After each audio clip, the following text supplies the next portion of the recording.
సాక్షిగా దక్షిణాది రాష్ట్రాలకు తీరని అన్యాయం జరుగుతోంది. డీలిమిటేషన్ ప్రక్రియకు చట్టరూపం వచ్చేస్తోంది. అదే గనక జరిగితే దక్షిణాది రాష్ట్రాలకు ప్రాతినిధ్యమే ఉండదని తెలంగాణ సీఎం రేవంత్ రెడ్డి, తమిళనాడు సీఎం స్టాలిన్ మొత్తుకుంటున్నా సరే వినేవారే కరువయ్యారు. ఈ సమయంలో ఆంధ్ర నుంచి కూటమి పార్టీ నేతలైన చంద్రబాబు, పవన్ కళ్యాణ్ స్పందించకపోవడంపై తీవ్ర విమర్శలు వ్యక్తమవుతున్నాయి. కర్ణాటక, కేరళ సీఎంలు ఏదో మమా అనిపించి ఊరుకున్నారు.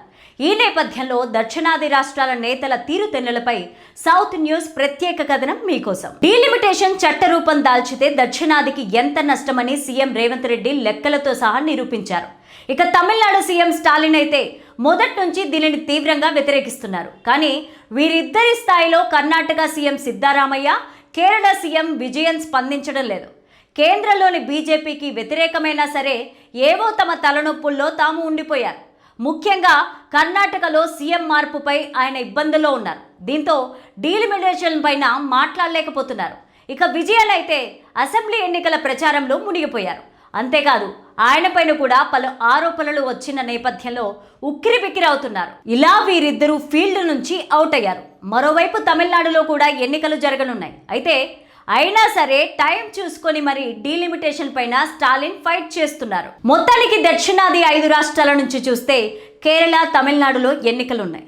కర్ణాటకలో అధికార కాంగ్రెస్లో అంతర్గత గొడవలున్నాయి. అంటే 3 పార్టీలు కూడా డీలిమిటేషన్ పైన ఆందోళనలు, ర్యాలీలు చేయలేవు. ఇక తెలంగాణ నుంచి సీఎం రేవంత్ రెడ్డి ఒక్కరే ఒంటరి పోరాటం చేస్తున్నారు. ఇప్పుడు కీలకంగా మారిన ఏపీ నుంచి మాత్రం అధికార ప్రతిపక్ష నేతలు సైతం నోరు మెదపడం లేదు. వైసీపీ అధినేత మాజీ సీఎం జగన్మోహన్ రెడ్డి మాత్రం డీలిమిటేషన్ పైన ఇది తనకు సంబంధించిన వ్యవహారం కాదన్నట్టే నడుస్తున్నారు. అంతేకాదు ఎంపీ సీట్లు, ఎమ్మెల్యే సీట్లు పెరుగుతాయి, కొత్త వారికి అవకాశాలు వస్తాయి, అందరూ రెడీగా ఉండండి అని వీడియో సందేశాన్ని పంపించారు.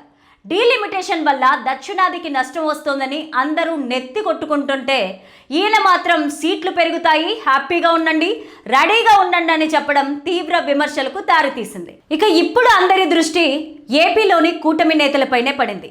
మాంత్రికుడి ప్రాణం 7 సముద్రాలు దాటిన తర్వాత ఒక మర్రి చెట్టు తొర్రలో దాగి ఉన్న చిలకలో ఉన్నట్టు కేంద్రంలోని అధికారం ఏపీలో 21 ఎంపీల్లోనే ఉందన్న సంగతి అందరికీ తెలిసిందే.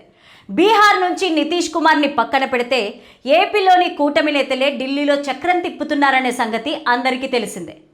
బీజేపీ పీక మీద కత్తి పెట్టి ఇప్పటికే ఏపీకి కావాల్సినవన్నీ అడిగి మరీ తెచ్చుకుంటున్నారు. ఒకవైపు నుంచి పోలవరం ప్రాజెక్టు శరవేగంగా సాగుతోంది. ఎప్పుడో వైఎస్ రాజశేఖర రెడ్డి 2004లో భూమి పూజ చేశారు. ఇప్పటికీ 22 ఏళ్లు గడిచాయి. కానీ గత 2 ఏళ్ల నుంచి పనుల వేగం చూస్తుంటే 2029 ఎన్నికల నాటికి దానిని పూర్తి చేసి చంద్రబాబు, పవన్ కళ్యాణ్ ఎన్నికలకు వెళ్లడం ఖాయంలా కనిపిస్తోంది. ఇక మరోవైపు అమరావతి రాజధాని నిర్మాణం శరవేగంగా సాగుతోంది. రాష్ట్రంలోని రహదారులు బాగుపడ్డాయి. విశాఖపట్నానికి కొత్తగా రైల్వే జోన్ కూడా వచ్చింది. జాతీయ రహదారులు ఎడాపెడా పూర్తవుతున్నాయి. కేంద్ర మంత్రి పదవులు వచ్చాయి. ఒక రకంగా చెప్పాలంటే ఏపీలో అభివృద్ధి 3 పువ్వులు 6 కాయలుగా విరాజిల్లుతోంది. ఇప్పుడు వీళ్ళు డీలిమిటేషన్ పైన ఇక్కడ స్విచ్ వేస్తే చాలు, అక్కడ ఢిల్లీ లైట్లు వెలుగుతాయి. కానీ అటు చంద్రబాబు కానీ, ఇటు స్పీకింగ్ స్టార్ పవన్ కళ్యాణ్ కానీ కిమ్మనడం లేదు. అసలు ఢిల్లీ పార్లమెంటులో ఏం జరుగుతోందో తమకి సంబంధమే లేదన్నట్టు వ్యవహరిస్తున్నారు. మెయిన్ మీడియా ఎలాగూ లేదు, సామాజిక మాధ్యమాల్లో కూడా వీరిని ప్రశ్నించడం లేదు. మొత్తానికి మోదీ, అమిత్ షా ఇద్దరు కరెక్ట్ టైం చూసి దెబ్బ కొట్టారని నెటిజన్లు అంటున్నారు. అంటే దక్షిణాది 5 రాష్ట్రాలైన కేరళ, తమిళనాడులో ఎన్నికల వేళ, కర్ణాటక కాంగ్రెస్ పార్టీలో అంతర్గత కుమ్ములాట వేళ, ఏపీలో కూటమి నేతలు మౌనంగా ఉన్న వేళ పని కానిచ్చేస్తున్నారు.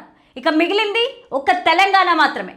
సీఎం రేవంత్ రెడ్డి పోరాటం పద్మవ్యూహంలో చిక్కుకున్న అభిమన్యుల్లాగా మారిపోయింది. నిజానికి ఏపీలోని కూటమి నేతలు తలుచుకుంటే పనయ్యేది. కానీ వాళ్ళు నోరు మెదపడం లేదు. ఇంత బాధ్యత గల స్థానాల్లో ఉన్న వీరిద్దరూ బయటకొచ్చి డీలిమిటేషన్ పైన మాట్లాడి ఉంటే బాగుండేదని అందరూ అంటున్నారు. మరిది అధికార దాహమా, లేక దక్షిణాది ఎలా పోతే మనకెందుకు, మన రాష్ట్రం, మన పార్టీ, మన అమరావతి బాగుంటే చాలని అనుకుంటున్నారా అనేది తెలీదు. మొత్తానికి మౌనం పాటించారు. వీరిద్దరి మౌనమే రేపు శాపంగా మారినా ఆశ్చర్యపోనవసరం లేదని నెట్టింట కామెంట్లు వినిపిస్తున్నాయి.